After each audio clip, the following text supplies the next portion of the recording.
You're inside the press box. Christian FM Sports presents Inside the Press Box, where we discuss all sports from our favorite high school team to college and pro. Here's your host, Paul Tipton and Gary Paris. Hey, Vero Nation. Gary Paris, Paul Tipton, thanks for joining us inside the press box as we gear up for another week of high school football. Of course, we got to talk about last week. Vero Beach hosted Homstead out of Miami. It did not go the way we had hoped. Vero Beach lost the game 42-33. It was a very entertaining ball game all the way down to the end. And, you know, you just at some point you have to just tip your cap to your opponents and just go, okay, you played a little better game than we did, and you come up with a victory. Because it looked like for quite a while that, you know, Vero Beach might walk away with a win on Friday night. But like I said, give credit to Homestead as they battled, as good teams will do. And in the end, they win 42-33. Gary, you know, it's been a long time since Vero Beach has started a season 0-3. 1976 was the last time this happened. That aside, you know, it's you and I both were just talking a little while ago. You know, you go through the weekend after a ball game, people who know you do the broadcast, you're part of the program and whatnot. They're asking you all the same questions. What's going on with Vero Beach? Yeah, you're right. Excuse me, especially when I was at church yesterday. I had one of our members of our church came up to me. He's an avid Indian fan, loves the Indians. But he always wanted to know when we were going to why don't we have a tough schedule? Seems like because we don't play a tough schedule by the end of the year or something like that, we're not ready for the playoffs to go all the way to the state or whatever he thinks we should do. So I saw him yesterday at church, and he said, "What happened to the Indians? What's happened?" Well, you told us that you wanted us to go out and get a tougher schedule, and we did. Yeah. I said we played three of the best teams in the state of Florida right now. I'm talking about good quality teams. Mm-hmm. And he goes, well, yeah, but I mean, but either you want them or you know, right. Vero went out and got the schedule because it's hard to put a schedule together. It is. Teams don't like coming and playing in Vero Beach unless they know they're loaded. Right. Unless they know they got all this talent in their team, they don't want to come to Vero Beach. Right. The success record, if you look back, has been astonishing. We won 65 or 66 straight home games in a row. Mm-hmm. So nobody wants to come in here and play Vero Beach at home. Right. So we went out and we scheduled some great teams, and I compliment Lenny because quality. It's like. It takes metal to metal to sharpen each other. You know, to sharpen yourself to make you better, you got to have something. You got to have some more metal to do it. Mm. And the competition we have played these last three games: Galley, top 10 team; Buchholz, top 10 team; Homestead, in the playoffs every year.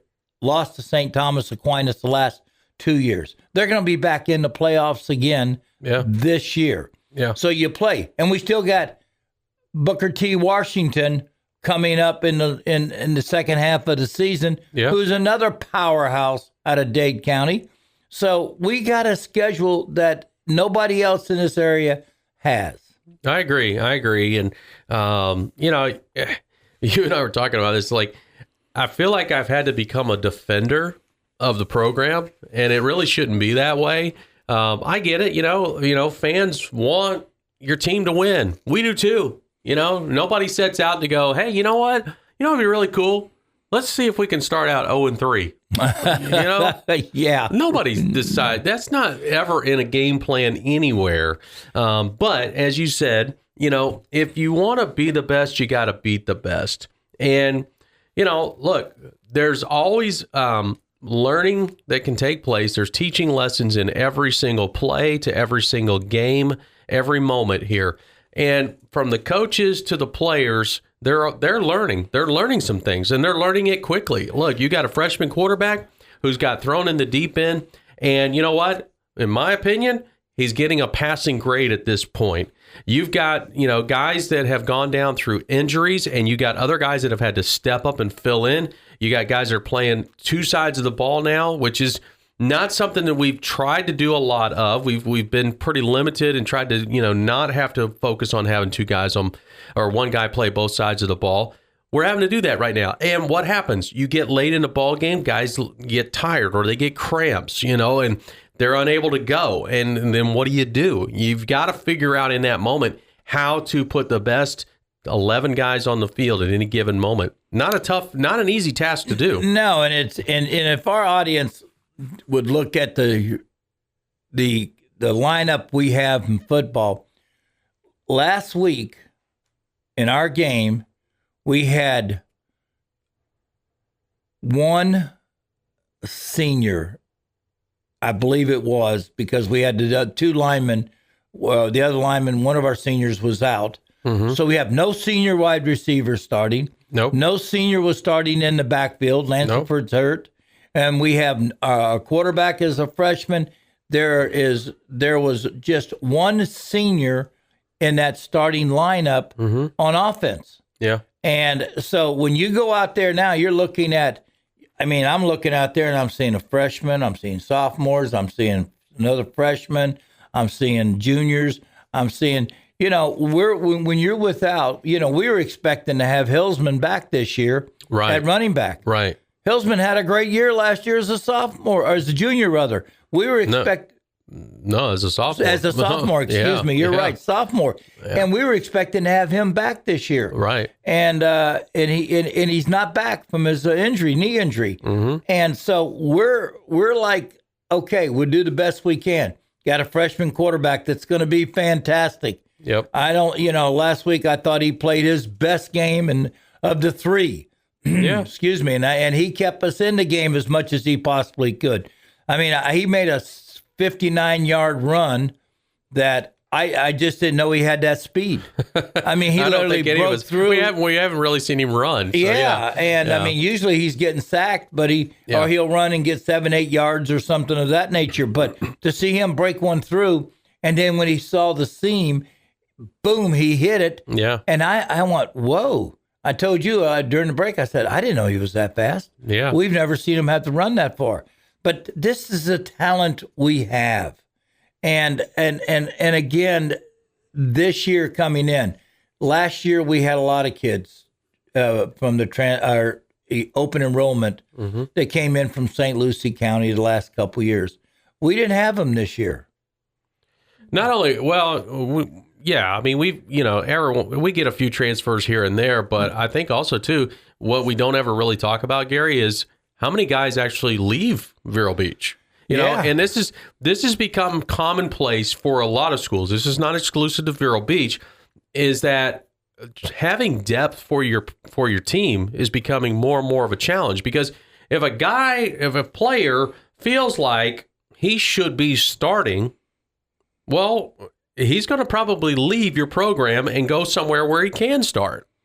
Now, I'm not saying that he should start, but if in his mind he thinks that, what's to stop him? And again, that's his privilege, and that's the thing with open enrollment, that you can do that. But that's the effects of open enrollment. Now you lose kids. You lose kids, and so having not just having can we find guys to be the second team? Of course we can, but can we find guys that that really can be that really like 1B instead of an actual second teamer? No, we're losing that opportunity now because of open enrollment, because guys want to go play. I don't fault them for it. It's just these are the circumstances that schools deal with now. Absolutely. And again, if I'm a parent and I have a kid that I think is very athletic, I want him to go to Vero Beach. Sure. Because it's the best. They get some of the best coaches. They do an outstanding job of getting their kids ready to play ball. Lenny Jankowski is probably one of the most brightest coaches that I've seen. There's just a couple guys in the state that I've seen that even are close to his skill set with his offense and everything like that. And I don't disagree with you at all, Gary. I mean, like, as a parent, I would probably want to do the same thing for my child. But the reality is that you've got a lot of, parents to players or whatever that, like, let's use our program as an example right now. Okay. You got a freshman quarterback in Champ Mons. Okay. He's a very talented player. Now, if I've got a son that's on the team that maybe he's a junior and plays the same position, I got to be realistic. Does he really have a shot at maybe playing? Probably not. Do I want to see him maybe get a chance to play? Yeah. Would I look at another school? Maybe. That's the option is there.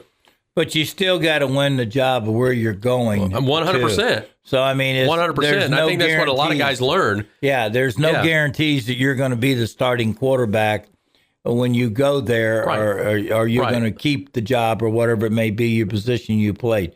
But that's open enrollment, and Vero's had some fairly good athletes have made that switch over. And I know, in this off season, and this is not, I'm not trying to cry over spilled milk here. It's just, I'm just stating some facts because we don't ever really talk about this. We have talked about guys that have come into the program, and of course we welcome them. But I know for a fact, I think we had somewhere between 7 and 10 guys that, that transferred out in this off season that would probably be a vital part of the program right now, given the injury situation that we're seeing. Yeah, you're right. We did. We had several kids leave the program, and it leaves you a little thin at positions, and when you only get like one or two to the transfer portal over to you, or the open enrollment, we get it mixed up. It's about like the same. In college is right. Yeah, it transfer is. portal. In high school, it's open enrollment. Right. And but you only, when you get one or two to come across, well, then you rely on the talent you have. That's it. And let me just say this, folks: there are not enough big linemen open enrollment to schools all around. Yeah. I mean, Treasure Coast is usually they get some of the best offensive defensive linemen in the area. Yeah, they're struggling too this year. They started 0-3, so it's not just Vero Beach. No, not at all. All your premier programs are having some problem because of the schedule they make. I think too, Gary, there's another fundamental problem. And honestly, folks, we'll get back to the Homestead game here in just a second. We kind of got on a soapbox here, but there's another fundamental problem when you start talking about linemen, and you see this more than most because of working with the JV program. If a kid's got, if he's got size to him or whatever, he can't participate in a lot of these Pop Warner leagues or whatever because they have size limitations now. And so you got a guy who's never really played the game. He doesn't understand even basic fundamentals of playing an offensive line position. Well, you're hurting. You're hurting for bodies. You're hurting for talent. You're hurting for size. You're looking. The MVP last week, in my mind, was Antoine Montgomery. Yeah. Antoine, do you call him the Deuce? The Deuce played both offense and defense. He was the Travis Hunter of the Fighting Indians. Travis Hunter is a outstanding athlete that plays for Colorado. Yeah. And everybody talks about how talented he is. Well, the Deuce was our Travis Hunter. Yeah. I mean, he had a good game in offensive line. Then he jumps over and he plays defense. Had a good game. You don't think that takes the toll on him? But let me tell you something. You look at him at the end of the game, he's still going. Yeah. He was giving it everything. He gave everything he had. Yeah. Not 1 ounce. That's the kind of guys that you build your program around. And you just, you love having a kid like him out there. And we don't have we need more. We need to have. Agreed. And it's hard to find those kind of athletes and to develop them and all like that because what you said, you don't have enough big kids can come out of.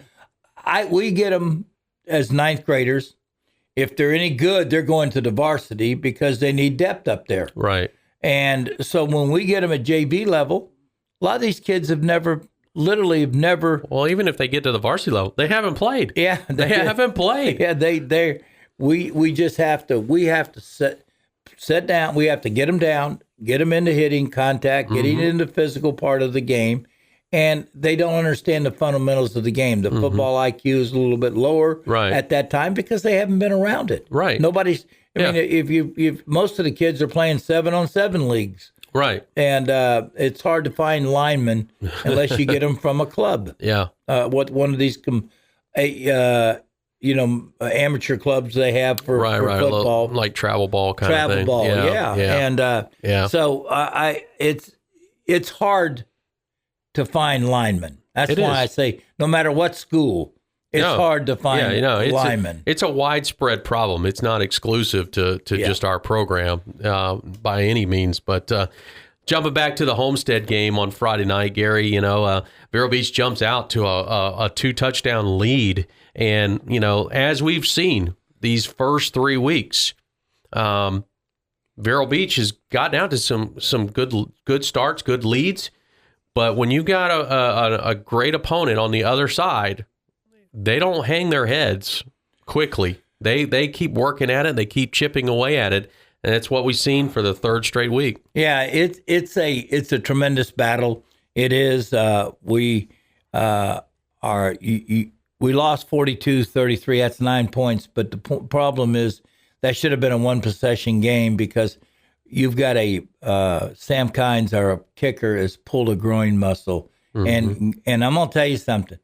He goes out there every game. He can't kick a field goal. I mean, he can't kick a kickoff because he can't follow through. If he follows through, he almost tears it. It hurts so bad on his. And we don't have that backup kicker that you would like to have.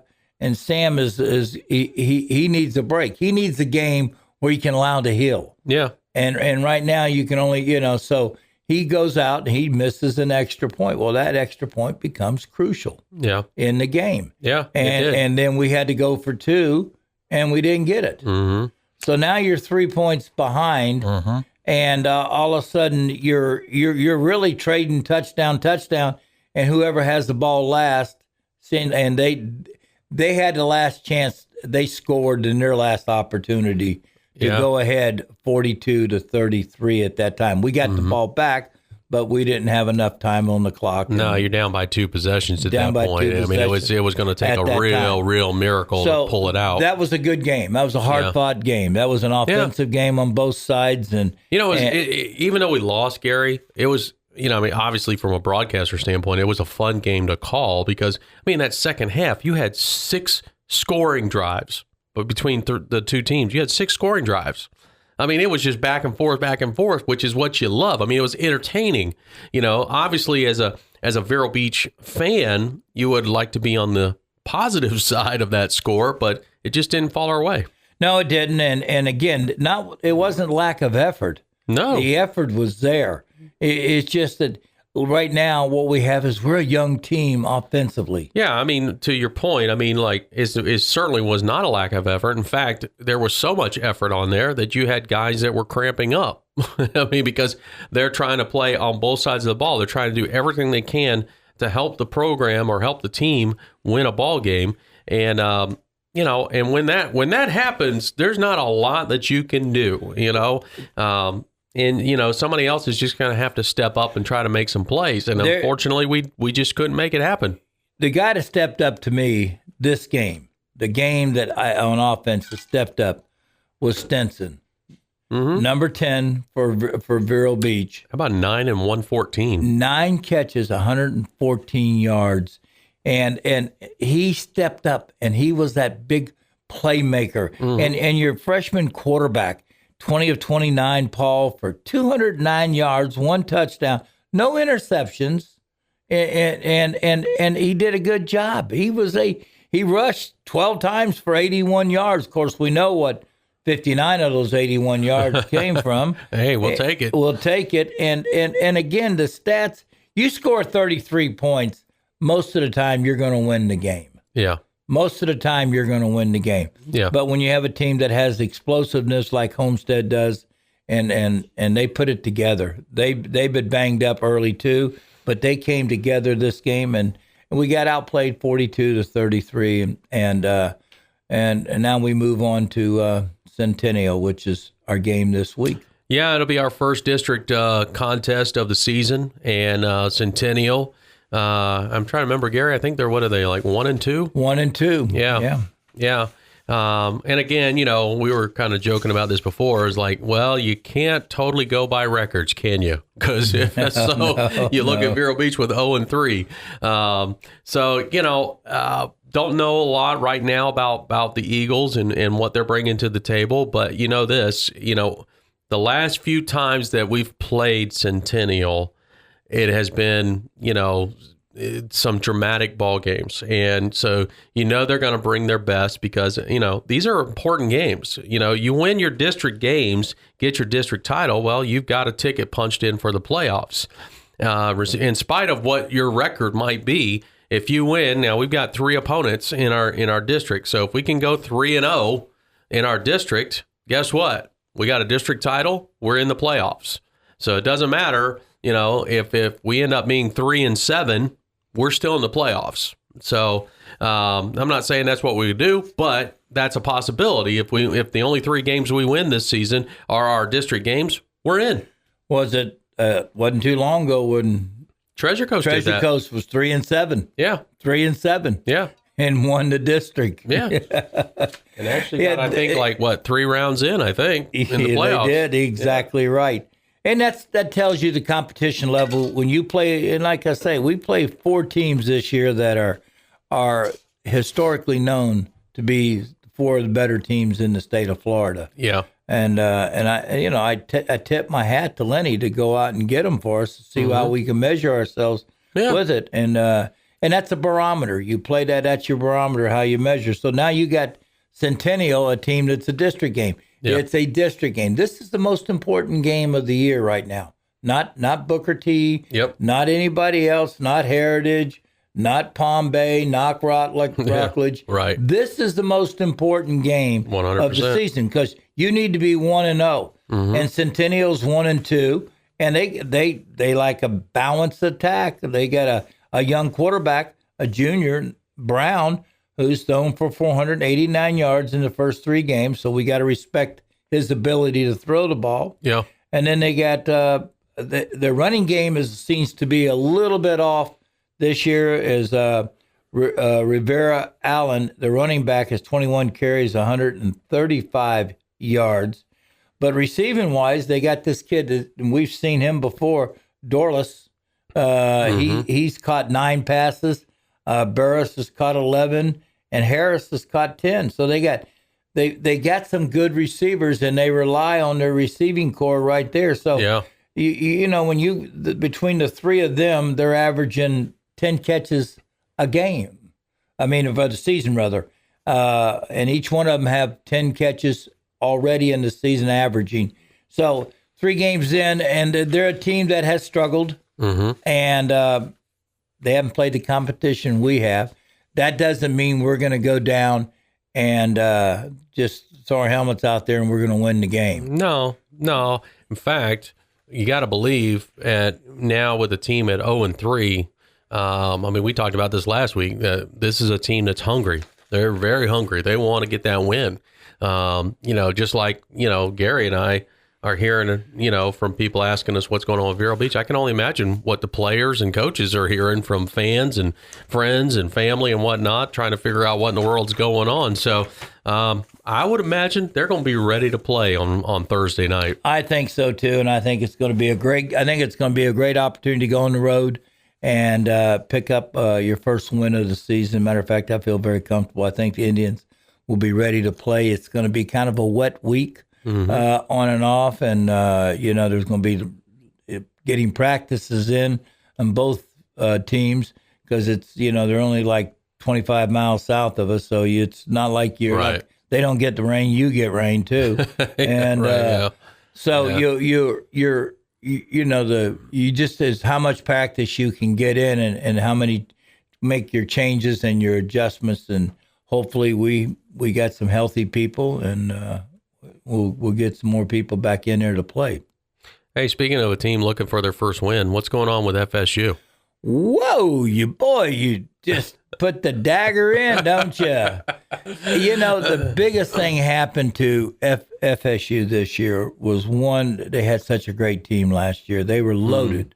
Loaded with talent. They had a lot of juniors, seniors that were going to go to the pro, play in the pros. And they had, I think, 9 or 10 kids drafted and some side of free agency, and they were loaded. Yeah. And this year, they got a transfer portal quarterback that I'm not even going to try to pronounce his last name.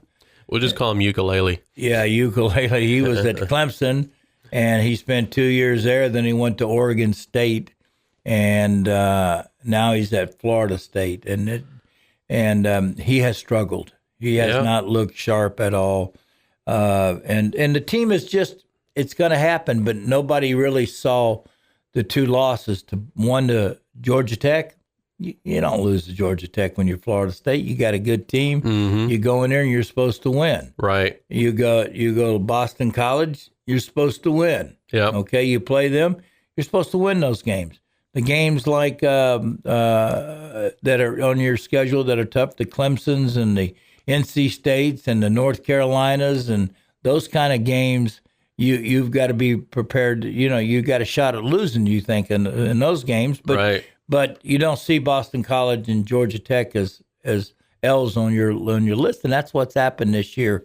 It's not the same team as it was last year, but it's only 2 games into the season.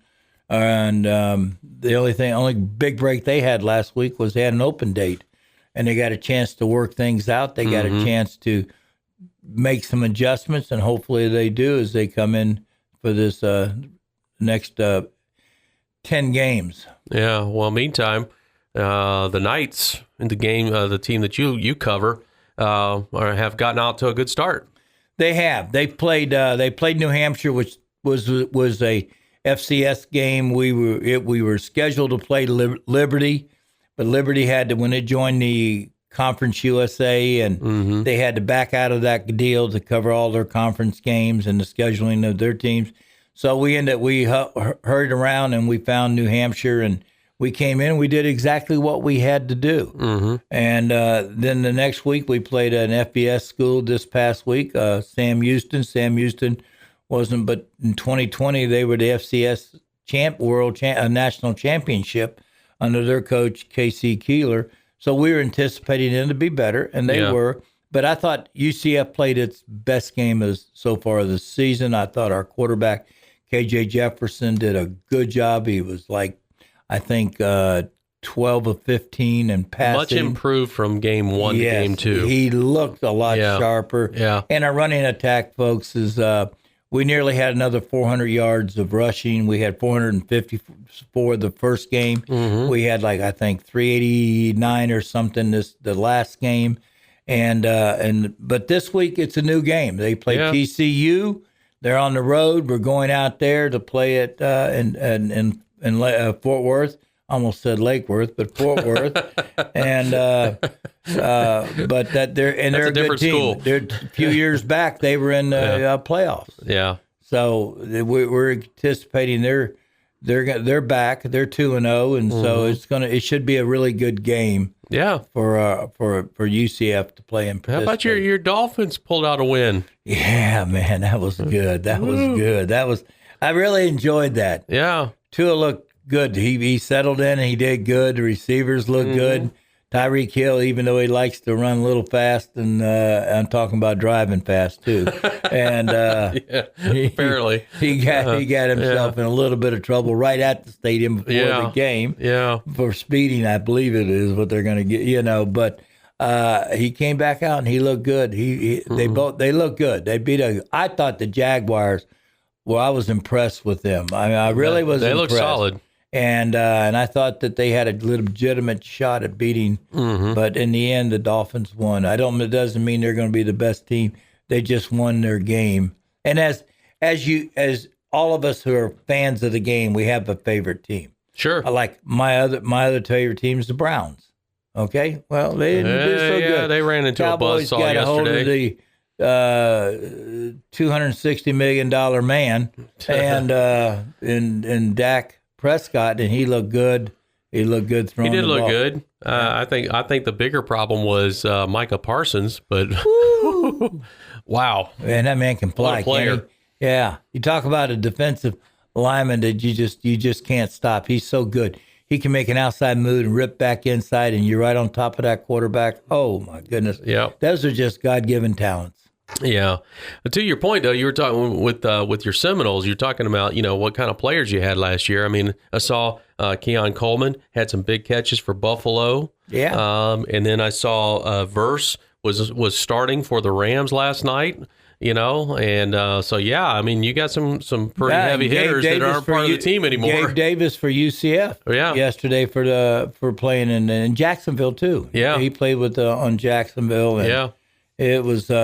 It's good to have local kids, or say local state kids, right? Yeah, to participate in the pros and get to watch them, and really do. So it was good. Now I'm going to ask you about your team, the Hurricanes. Now they beat the living crud out of Florida, and then they had a sacrificial lamb come in. And against them last week with FAMU. Yeah, but here's the thing, though, Gary. The last few seasons, you wouldn't say sacrificial lamb because the way the outcomes were, it was like it didn't look like that. So, I mean, look, the program is seemingly moving in the right direction. Again, just like you were talking about with FSU. When you can dive into that portal and find some players that fit your program. I think that's where Miami is right now. They have found, starting with a quarterback, they have found a quarterback that really makes their offense go. And so, okay, now it's early. I'm not, we've been down this as a Canes fan. I've been down this road a few times where, we rattle off 6-7 games in a row to start the season, and then we totally tank at the end. So, yeah, I mean, I'm happy. I'm very happy with where we are. I just want to see once we get to that next level of competition, can we maintain the success we're experiencing right now? I don't know. You guys, I never anticipated you all to beat Florida like. I agree with you. I wasn't sure what to expect out of that game. Yeah. I really thought it'd probably be a real tight game, come down to maybe a touchdown or a field goal at the end. But I mean. I don't know if it means Miami is that good or Florida's that bad. Could be a combination of the two, but it just for the Gator fans, man, I feel your pain, man. We've been down this road, so. Well, I really feel your pain for Florida State. Yeah, no kidding, right? Yeah. So, but yeah, football's here. It's here. It's always all the fun three part. levels now. Yeah, it's always the fun part of the season and year for a lot of us fans like this. And so for your Fighting Indians and Vero Nation, we just got to keep our chins up, and we're going to get set for the next game. It's Thursday night, by the way. Just want to keep reminding you about that because it's out of the norm. We've got this one Thursday night game to try to help with the scheduling of officials. This is why they do that. All schools are asked to have at least one Thursday night game on the schedule. This is our turn, and so we're down in Port St. Lucie to take on Centennial. Kickoff's at 7 o'clock. Our coverage will begin at 6 p.m. with Countdown to Kickoff, presented by Cap's Pizza. Love to have you join us. Down at the stadium would be great, but if you can't, you can find us on the radio and also on our YouTube channel, Vero Nation Network. Thanks for joining us in the Press Box. We'll see you next time. As always, go Indians. Thanks for joining us inside the Press Box. For more, go to ChristianFM.com.